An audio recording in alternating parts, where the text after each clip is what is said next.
Welcome into another episode of the Sick Podcast with Draft Vogel. I'm John Vogel, your host, and today we're going to be breaking down the Hula Bowl, which is going on right now in Orlando, Florida. Game time coming up soon. Mark Jarvis with us. Justin, not today. He will be back on the show here later this week. So without any further ado, Shane, let's get this thing underway. Turn up your volume. Because you're about to listen to The Sick Podcast. With Draft Vogel. With the first pick in the 2021 NFL Draft. The first pick in the 2022 NFL Draft. With the first pick in the 2023 NFL Draft. The sickest NFL Draft show. It's gonna be sick. And the sickest podcast on the planet is brought to you by DraftKings. This year, you can make sure that you download the DraftKings Sportsbook app. Use DraftKings code SICKSPORTS. Get $200 in bonus bets instantly when you bet just $5 on any NFL bet. Go to DraftKings. Get in on that Sportsbook action, man, because that is the place you can win your crown. Joining me now is Mark Jarvis. Jarvis, as we are now loaded in, how are we doing, man? I'm doing great. We got measurements. Hell yeah, that's what I was thinking. Yeah, the most fired up you've ever seen me on the show. Man, yeah, no, because I sent it through the group chat. I was like, we got measurements, and then I saw after it, like you had just tweeted like 2 minutes prior. I had spent already like 15 minutes starting to go through them. Yeah, we're total nerds on this case, on this topic. The Hula Bowl released their measurements earlier this week from the prospects that are attending there, and we got some good, juicy stuff to get into. So, Mark, we didn't talk too much about this beforehand, other than I'm sure we got a lot of the similar names. But what's your initial reaction here to Hula Bowl this week? I mean, I'll be honest. First thing that really caught my eye, and I knew he was going to measure very well. I knew he was going to be up near the verified 36-inch range for arms and being, 6'5", 270, something in that ballpark. Eric Watts from Connecticut. And I was surprised that he hasn't gotten a Shrine Bowl invite. I know Jim liked him a little bit early on in the season. I thought maybe he could even go senior. And the fact he didn't get Shrine is surprising. So the measurement for him, 6'5.5", 273 pounds, 9 6/8 inch hands, 35 6/8 inch arms, and 85 6/8 inch wingspan. So I think he stands out from pretty much everyone else in this game. I don't know if, not say he shouldn't be at this game. I think he should be a little bit higher, but it's definitely one that stands out from the pack. Yeah, and clearly, I wrote him up. I've got a final grade on him actually already from earlier this year, but we knew that he was going to have the length, right? And like you mentioned, we knew that was going to happen. He's a project player for sure at this point.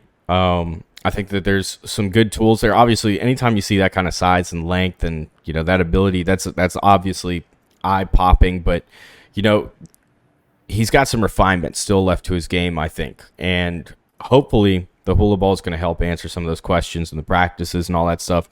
Also, I'm glad that you brought that up. It is surprising he hasn't gotten a Shrine Bowl invite because I believe 2 players did. I don't know if they're out officially or anything like that, but Mike Edwards, an offensive tackle from Campbell, who also measured in really well.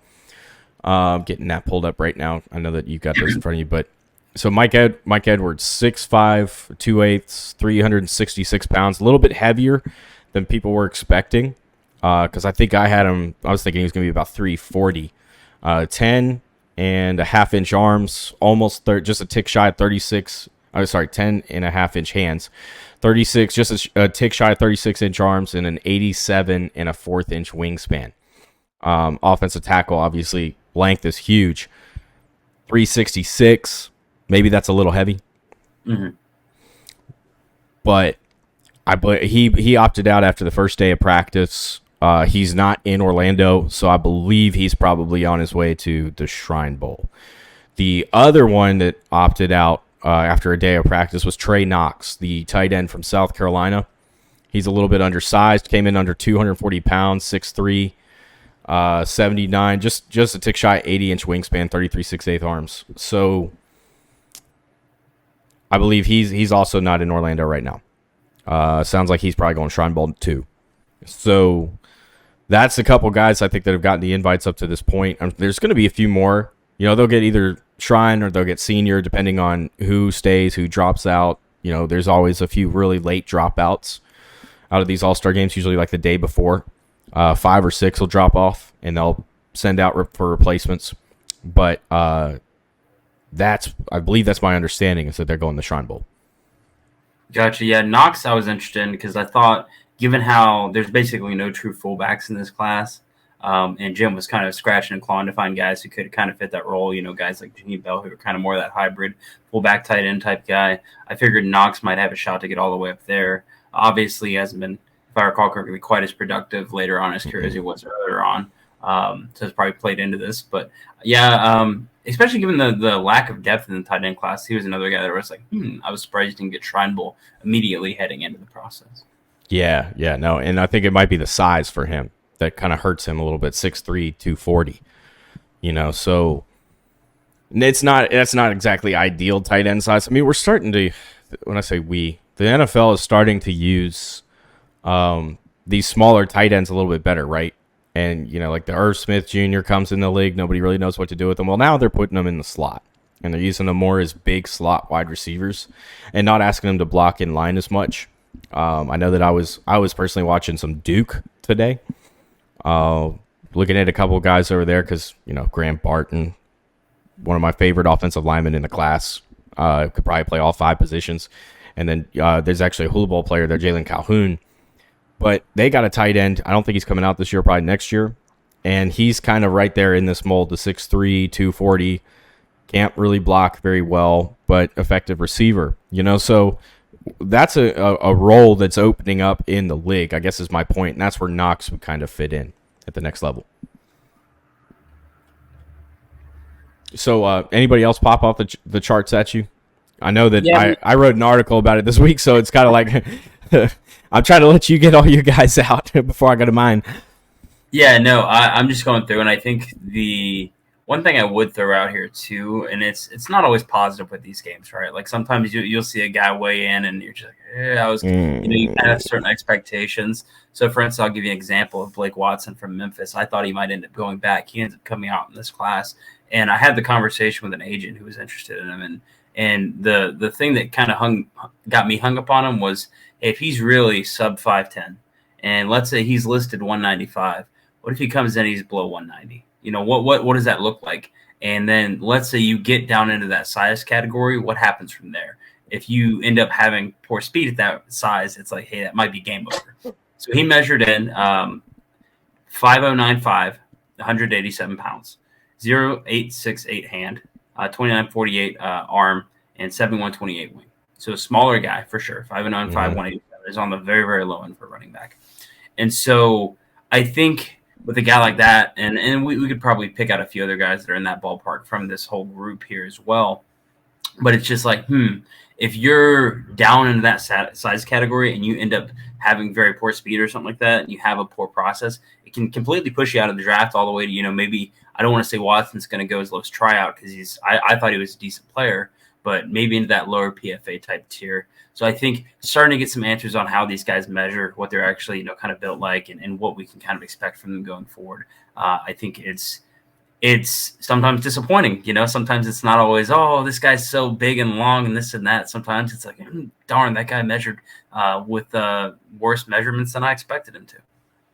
And it's funny that you bring up Watson because now the 187, that was surprising. But I actually thought he was going to be closer to 5'8" than he was, where he is at 5'9". So I thought that the height for him was a positive. But, being 187, not great for your prospectus, especially when, you just lack size in general.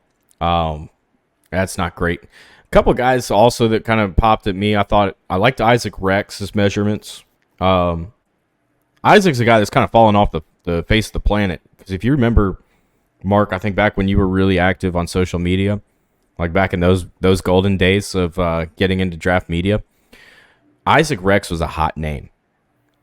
And he was a young player, and I think he I believe he had also been on a mission trip. Most of those BYU players are, and come in late, so he could have come out. But then he had the ACL injury, missed the end of the season, and then people were worried about him coming back from that. He hasn't been as productive since then. So I felt like seeing where he actually was coming in at 6'5", just a little over that 244, having a little bit of decent length to him as well. I thought that was a good measurement for him. Travis Glover, dude. Georgia State. Before we get into Glover, let me cut you off and ask you with Rex, for instance. So the length measurement on him, 31.48. How do you feel about tight ends with shorter arms? Because that's one thing I always kind of get hung up on is, like, I remember Nick Muse when he came out of South Carolina a couple years ago. Mm-hmm. He made it like, 31.48, 31.58, somewhere in that ballpark. He had shorter arms for a tight end. And I was really, really, really hard on him for that. How much of that do you value in terms of the blocking ability, in terms of just your length when you're engaging the run game?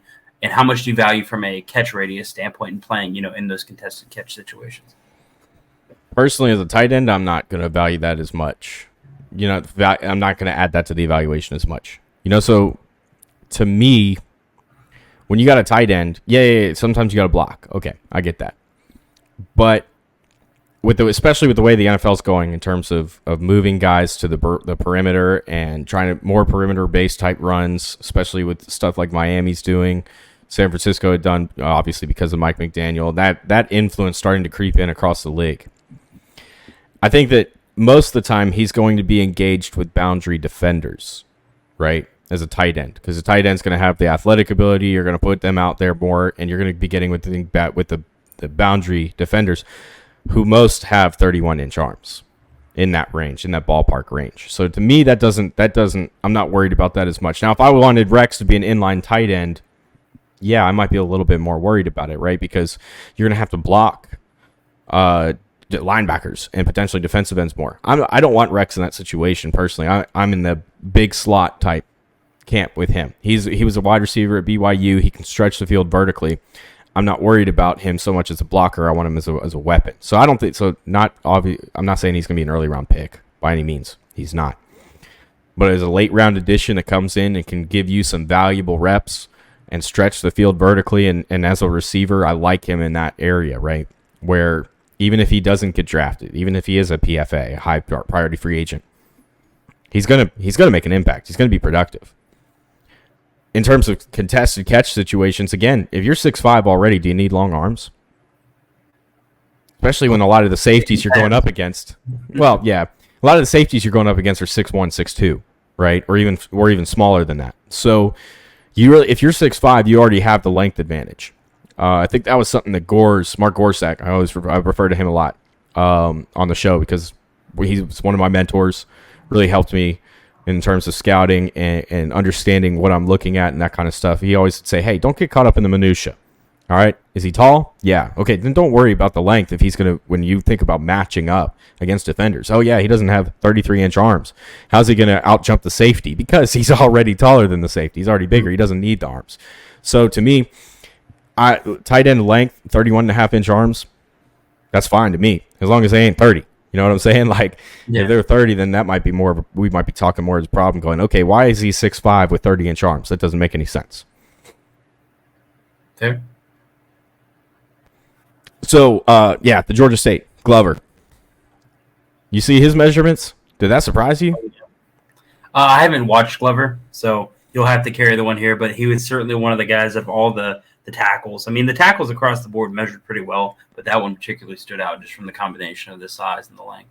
Yeah, 6'6", 338, 34.5-inch arms, 84.5-inch wingspan. I've given him a really good look. He's been a starter for 5 years now. Isn't that crazy to say? He's a redshirt. He had a redshirt year where he didn't play. He's been a starter for 5 years. And he's done pretty well for himself. He's a strong, smooth, very smooth lateral quickness, quick, bounces from side to side really well. I really liked his pass set. I thought his anchor's pretty good. He doesn't show a lot of ability to recover when he's in a compromised situation. That's one issue. When he loses momentum, he can't sell himself very well. But he's a decent run blocker. He to me looks like a backup left tackle, right? And a guy that potentially, if you had to start him, you're not going to feel bad about it.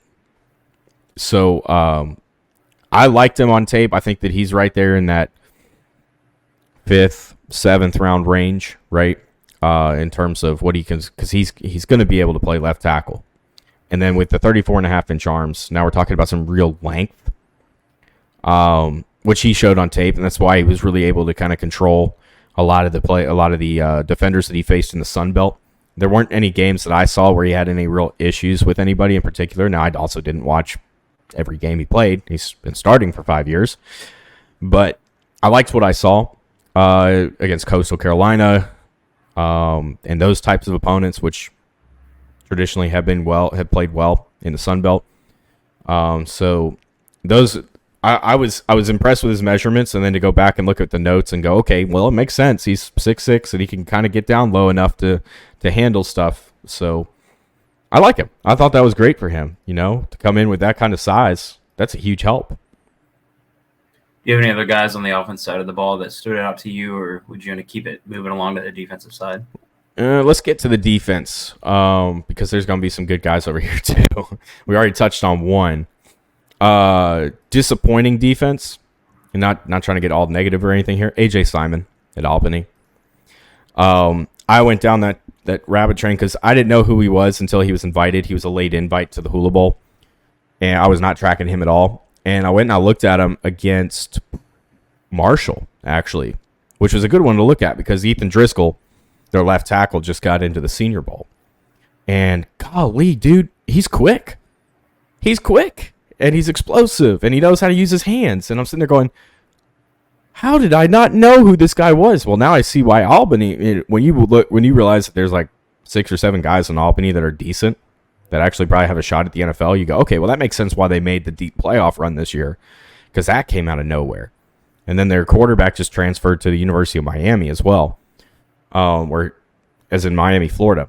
But I was thinking he was going to be longer than he was. He comes in at 6'1", 265, just a tick shy of 32-inch arms.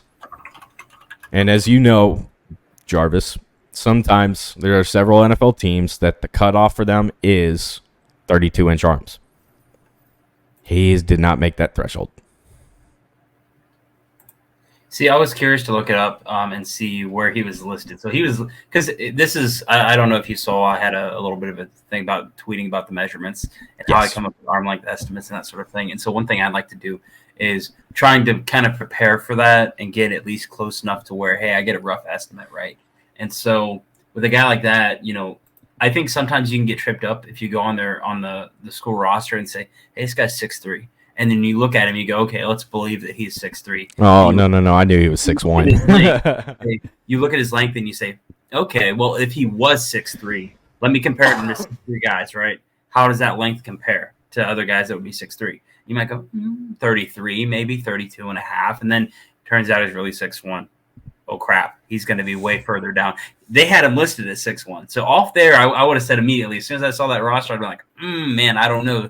6'1" is a defensive end, scary. But like you said, extremely productive guy. It's just one of those things, like you said, it's not all good news when you get these measurements on some guys, right? Like, for instance, Judge Culpepper from Toledo was a guy that I was really excited about. 6'4", 288, had like 9.5 sacks this year playing at Toledo, big year. And thought he moved pretty well. Kind of reminded me a little bit of like Scott Matlock, who at Boise State last year. And I was like, this guy could be pretty interesting as a late round pick. And I know he's going to run decent because he ran, a verified near 5-second 40 in the spring, and comes in 31-inch arms. It's like, okay, now we're probably having a bunch of teams kicking him off for that. It's not every team, but the odds of him just landing in the late rounds just dropped quite a bit based on that. Yeah, no, I saw that one too, and I immediately, because you did tweet about him, but that's one of those, again, we're having this question, why is he 6'4" with 31-inch arms? How did that happen? And it's unfortunate. Well, and one thing I think that's interesting too, you could point to this, is like I always look for what's the comparison between the wingspan and the arm length, right? Because sometimes you'll have in the spring, guys will measure, and they'll have really, really big wingspan, and they'll have smaller arms, or really, really long arms, but a smaller wingspan. And so sometimes that's a combine scout who's kind of hasn't really got it down to science as far as how you measure arm length and that sort of stuff. And so if the wingspan and the arm length are really, really far apart from where they normally are, you can go, maybe that's going to change as something's off. Yeah. Something's off. Like Blake Freeland, I think it was last year, in the spring, it was listed with like 35-inch arms. And then by the end of the process, it was like 33 and 7/8.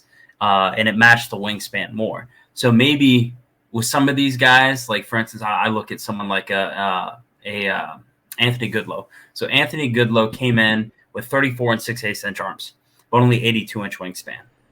Pretty notable wingspan, but a lot of these guys that are up into that, near 35-inch arm category, a lot of them you're talking 83 and a half, 84 wingspan, so on and so forth.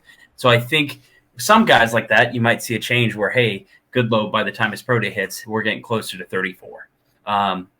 I think Culpepper's probably going to stay around 31. He measured in with near 75.5-inch wingspan. So I don't think that one's going to change too much.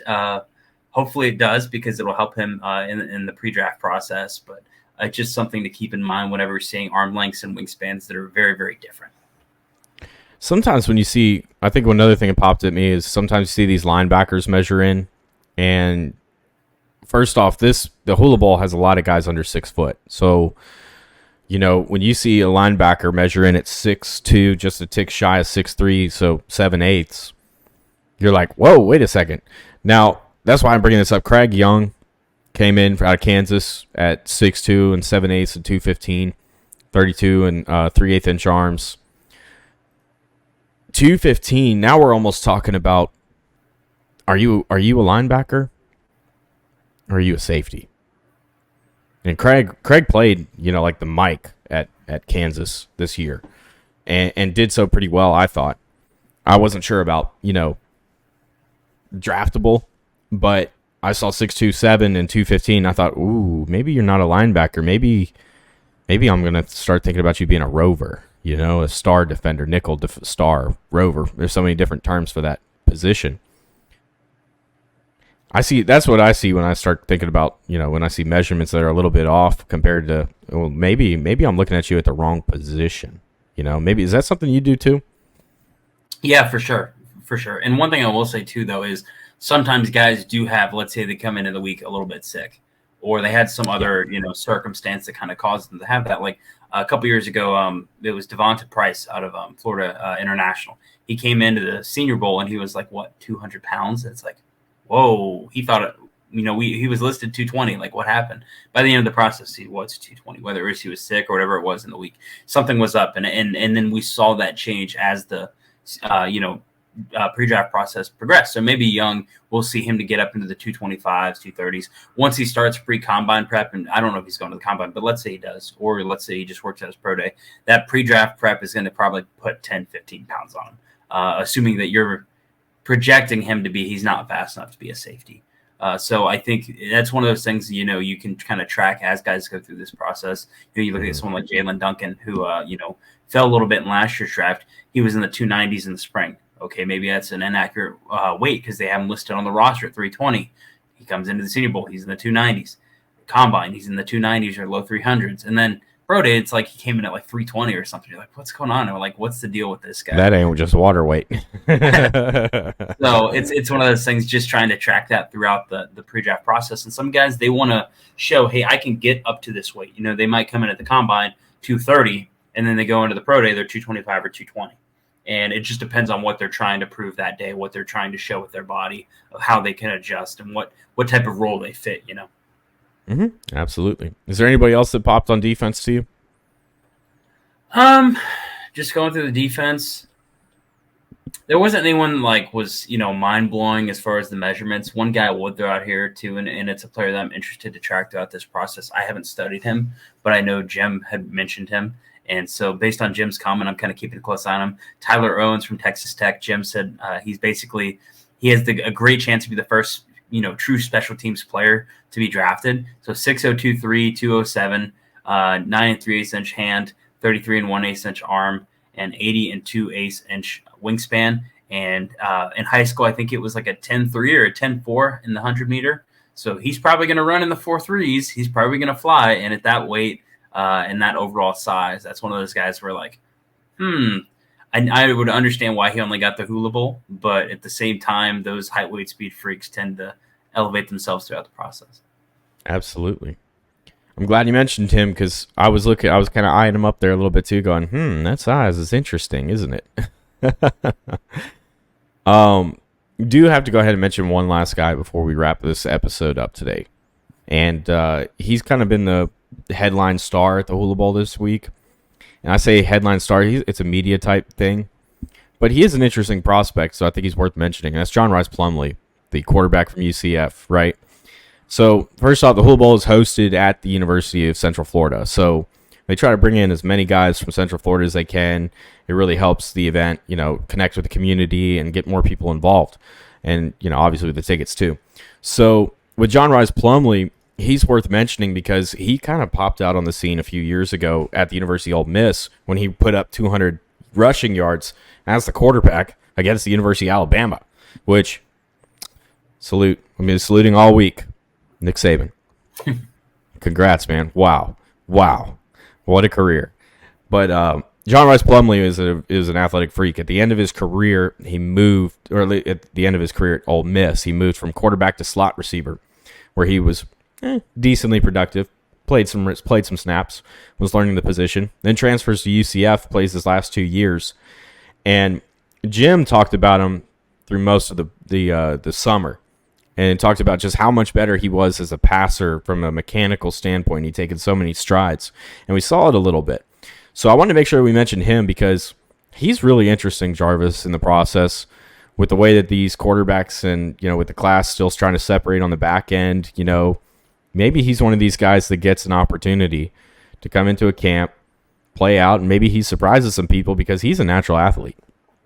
Yeah. Well, two things. One, you mentioned UCF.